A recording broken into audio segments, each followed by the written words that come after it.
bienvenue à bord du World Explorer. Madame, monsieur, chers passagers, bonjour à toutes et à tous et bienvenue à bord du World Explorer, nouveau fleuron de la flotte de rivage du monde.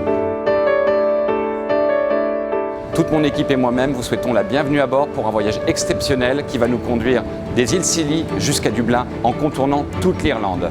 Très bon voyage avec Rivage du Monde.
To miss the Wallings and miss it each night and day. I know I'm not wrong, the feeling's getting stronger. The more I stay away. Voilà, madame, monsieur, c'est un plaisir pour nous d'embarquer enfin sur ce World Explorer. Un beau bébé, messieurs, dames. Il n'a que 3 ans. Voguer, échanger, rêver, voilà la promesse, voilà le rêve que nous avons envie de vous proposer, de partager avec vous et avec Rivage du Monde. Messieurs, dames, ils sont donc les artisans de votre croisière, ce sont également les responsables de tous les services. On est ici pour vous. 5 membres avec équipage, 18 nationalités. Alors, on travaille pour vous, pour votre service. Bienvenue à bord. Merci à tous et un bon croisière pour vous.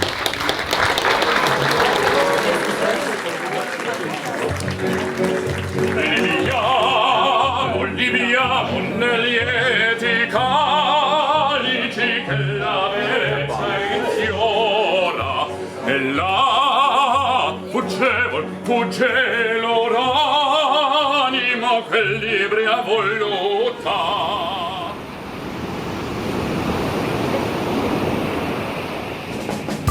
Bonsoir, bon appétit.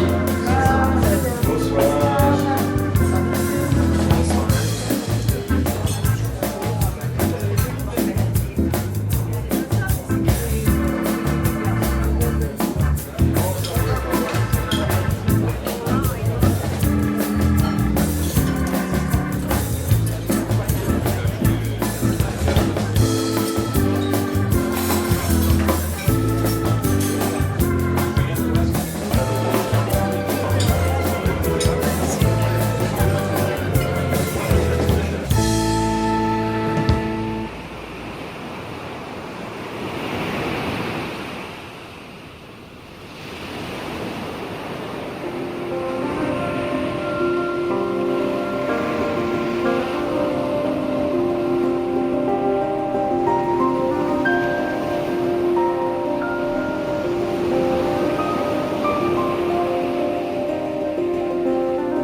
Niché dans l'océan Atlantique et à 48 km seulement de la pointe sud-ouest des Cornouailles, un autre monde nous attend.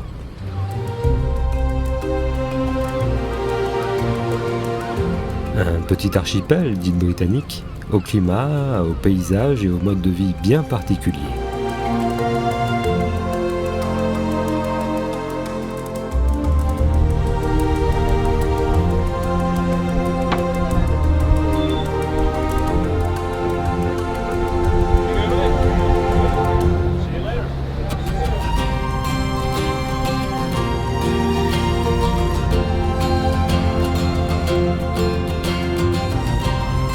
Les îles Scilly se targuent d'être la région avec le taux d'ensoleillement le plus élevé de toute la Grande-Bretagne.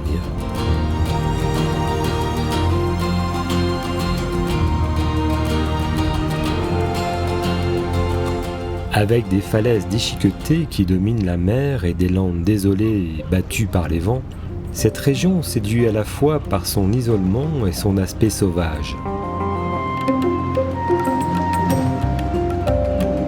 L'archipel reste un lieu de migration privilégié pour de nombreuses espèces d'oiseaux au printemps et à l'automne. Et il est parfois possible d'observer une faune locale unique.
Le World Explorer se dirige aujourd'hui vers le petit port de Bantry, l'une des plus belles baies de l'ouest de l'Irlande.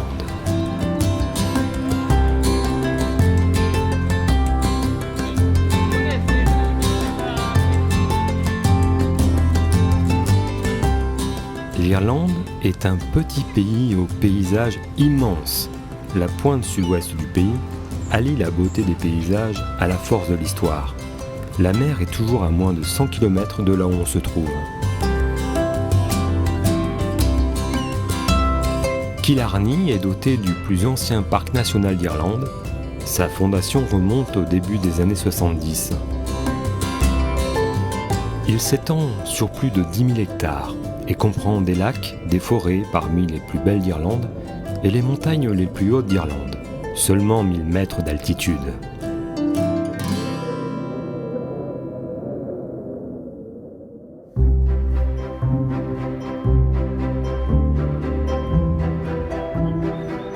La Muckross House est un magnifique manoir du parc national de Killarney.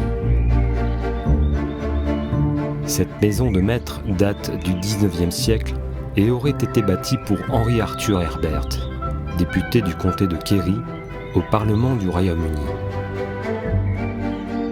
Aujourd'hui propriété de l'État irlandais, le bâtiment abrite un musée d'histoire et d'artisanat local.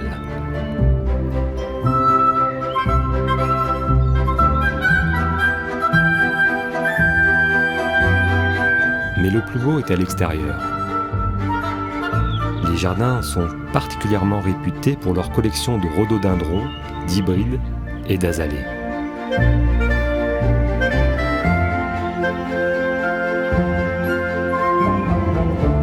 Les jardins ont été créés en prévision de la visite de la reine Victoria dans les années 1850. Ils sont aujourd'hui une grande fierté du lieu.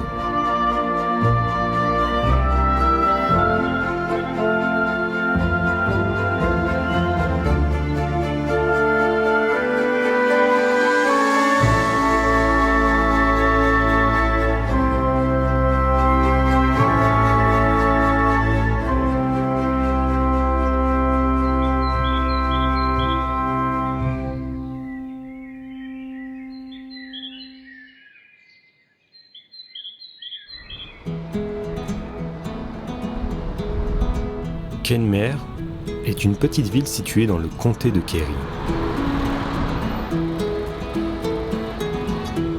C'est un village coloré et animé, typiquement irlandais, et une base idéale pour des excursions au point de devenir un fief du nationalisme irlandais.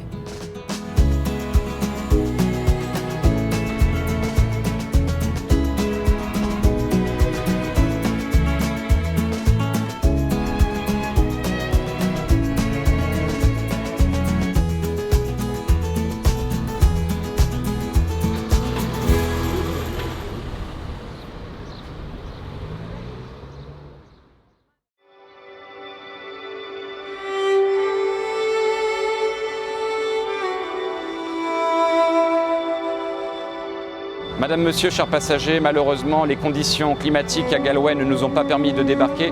Cependant, nous vous proposons quelques images d'archives de l'excursion à Connemara.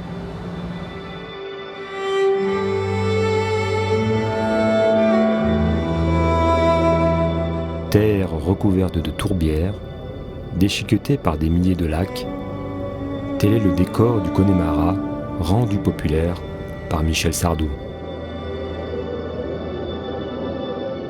Cette région aujourd'hui si pittoresque fut longtemps synonyme de vie écrasée par la misère.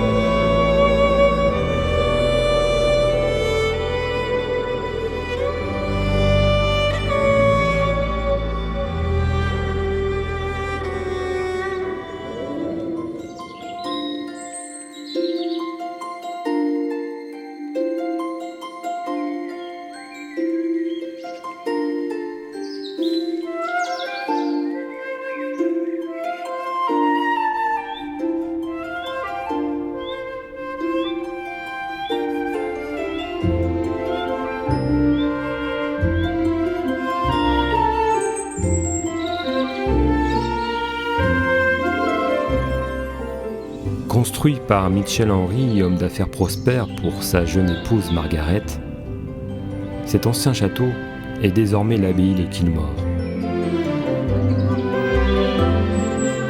Résidence des sœurs bénédictines, où l'ordre vient s'établir en 1920 après la destruction de leur abbaye à Ypres, en Belgique, pendant la Première Guerre mondiale.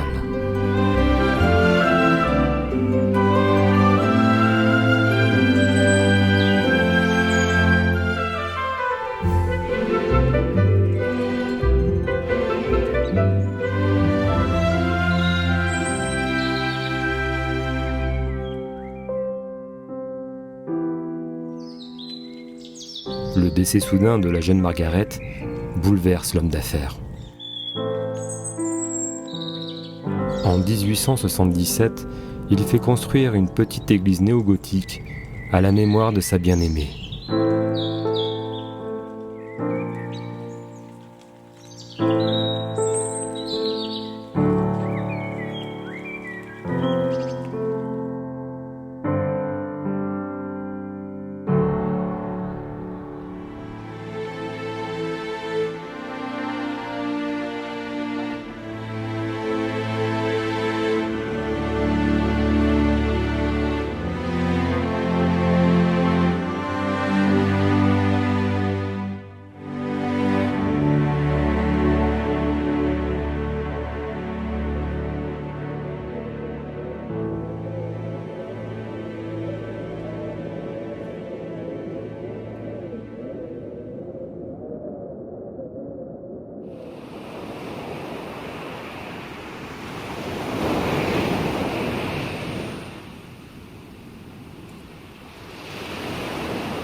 Nous allons arriver ce matin en Irlande du Nord et plus précisément à Derry, notre première escale dans le pays.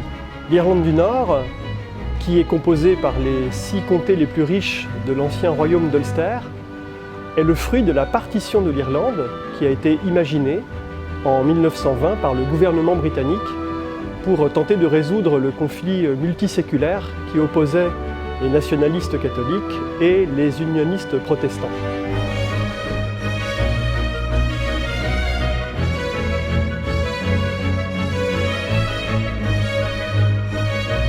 La population du pays est de l'ordre de 1 900 000 habitants.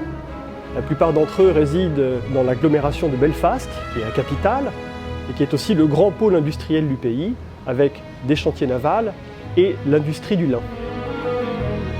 Les accords de paix du Vendredi Saint 1998 ont mis un terme à 30 années de guérilla urbaine qui a fait de très nombreuses victimes tant du côté catholique que du côté protestant. Tout récemment, le 5 mai dernier, des élections législatives se sont déroulées en Irlande du Nord et le parti républicain indépendantiste, le Sinn Féin, a obtenu 29% des voix.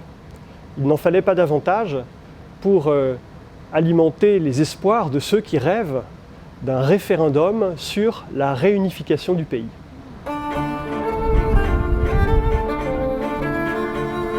Située à la frontière entre les deux Irlandes, la ville de Derry pour ceux qui se disent irlandais et Londonderry pour ceux qui revendiquent son appartenance au Royaume-Uni est la deuxième ville d'Irlande du Nord après Belfast.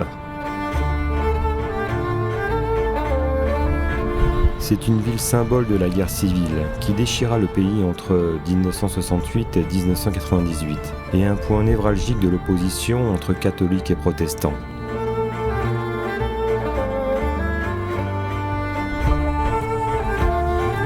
En 1972, lors d'une manifestation de républicains, les troupes britanniques ouvrirent le feu, tuant 13 personnes. Un événement depuis connu sous le nom de Bloody Sunday.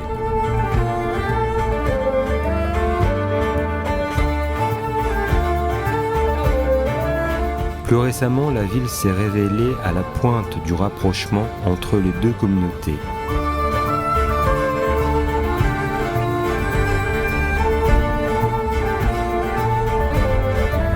Le vieux Derry est fier de ses remparts, les seuls intégralement préservés d'Irlande, et où l'on se promène avec plaisir.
La nature est pleine de mystères, et notre terre sait si bien nous en révéler juste ce qu'il faut pour attiser notre curiosité, sans pour autant nous dévoiler tous ses secrets.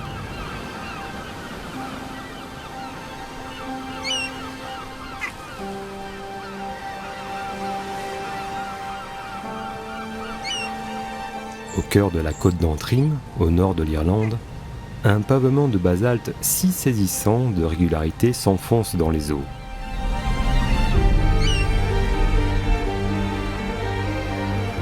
Sa géométrie parfaite semble ne pouvoir être née que de la main de l'homme, et pourtant la nature n'a pas eu besoin d'être humain pour créer cette merveille géométrique.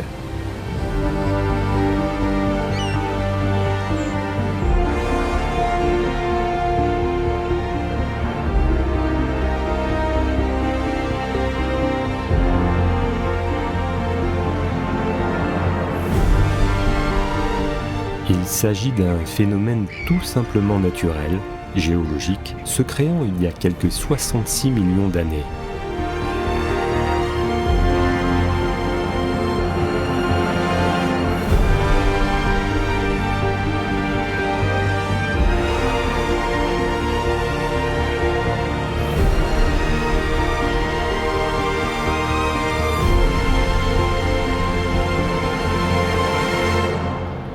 Œuvre d'un géant en colère ou coulée de lave façonnée par le temps, cette merveille géologique qu'est la chaussée des géants compose l'un des panoramas les plus envoûtants du pays.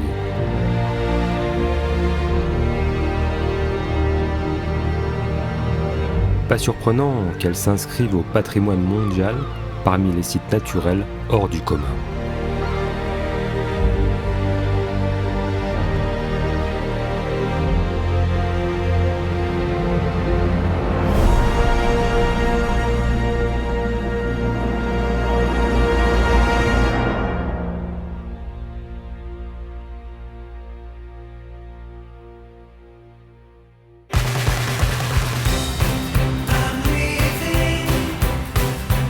Belfast est la principale capitale d'Irlande du Nord et la ville la plus importante de l'île après Dublin.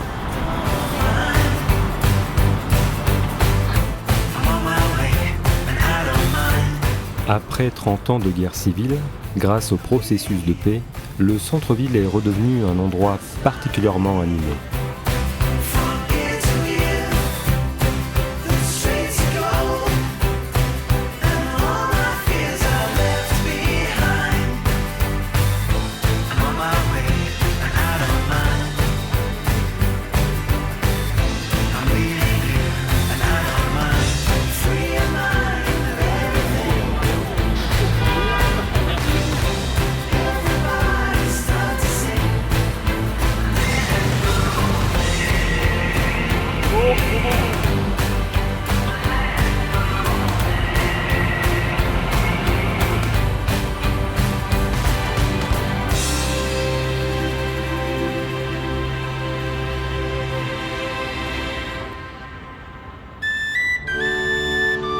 L'hôtel de ville est l'œuvre d'Alfred Cromwell Thomas.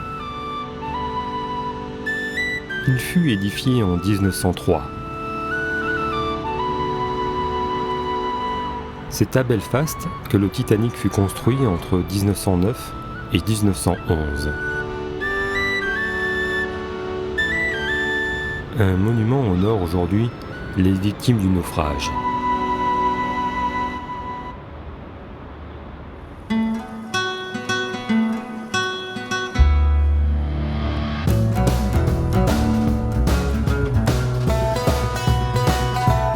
Devenu l'un des symboles forts de la ville, les fameux murs de la paix couverts de scénettes témoignent de la violence des affrontements entre catholiques et protestants.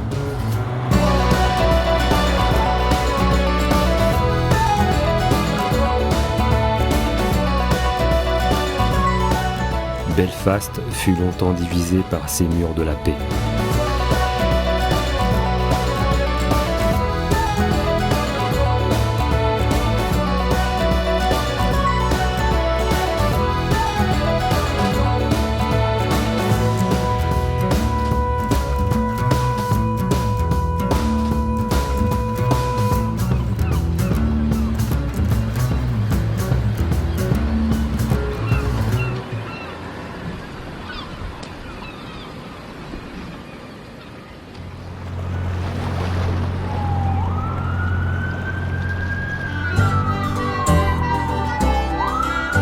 Au-delà des troubles de son histoire, Dublin est devenue l'une des capitales les plus dynamiques d'Europe.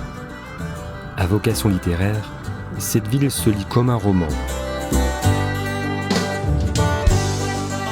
Ici populaire, là élégante, ailleurs nostalgique ou débridée, elle est d'abord chaleureuse. C'est que les Dublinois demeurent les baladins du monde occidental.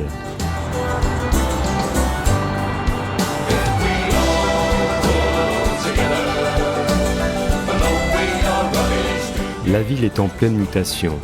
Aidée par l'Europe et cravachée par l'omniprésence de son université, elle tire avec fougue l'ensemble de l'île vers la modernité. Aurait-elle découvert le secret de l'éternelle jeunesse ?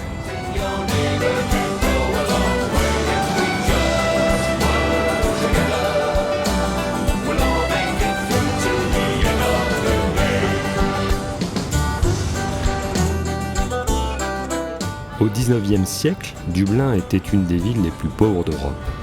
Avec le troisième millénaire, elle annonce une croissance économique comparable à celle des dragons asiatiques d'avant la crise de 2008. Et la prospérité lui va à ravir. Si elle épouse son époque avec enthousiasme, elle n'en perd pas son identité pour autant.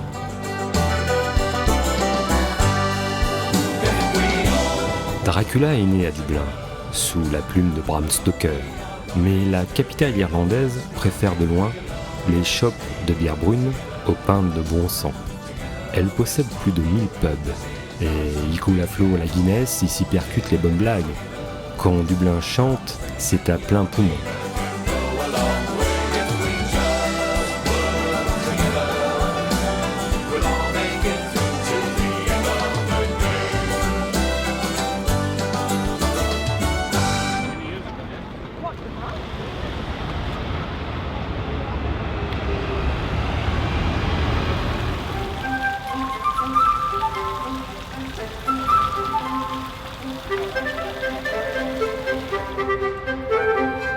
La célèbre cathédrale Saint-Patrick s'élève dans les quartiers sud de la vieille ville.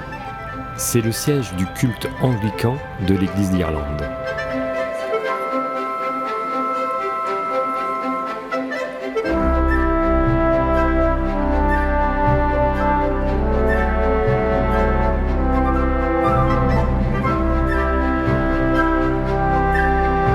L'intérieur est orné d'étonnants monuments funéraires, dont celui de la famille Ball, agrémenté de statues polychromes sculptées avec art.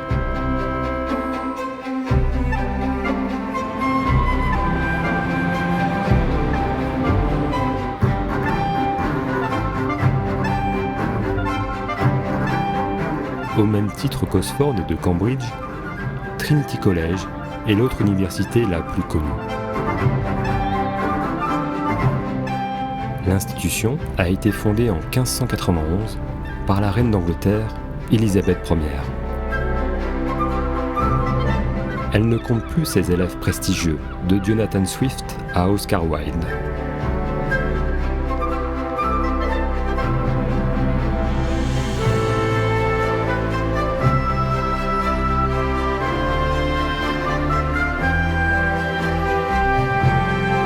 À l'intérieur, la somptueuse et monumentale bibliothèque est l'une des plus belles du monde, avec ses lambris, ses odeurs de cuir et ses vieilles reliures.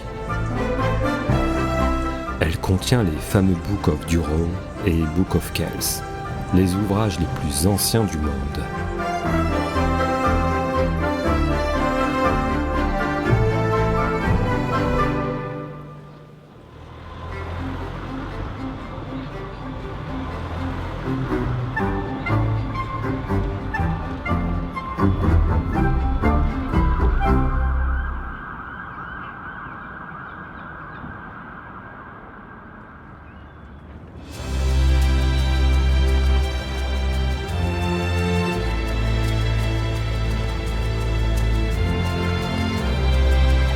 Chers passagers, nous voici donc arrivés à Dublin, fin de notre voyage à travers toute l'Irlande. J'espère que vous rentrez chez vous des souvenirs plein la tête et les yeux.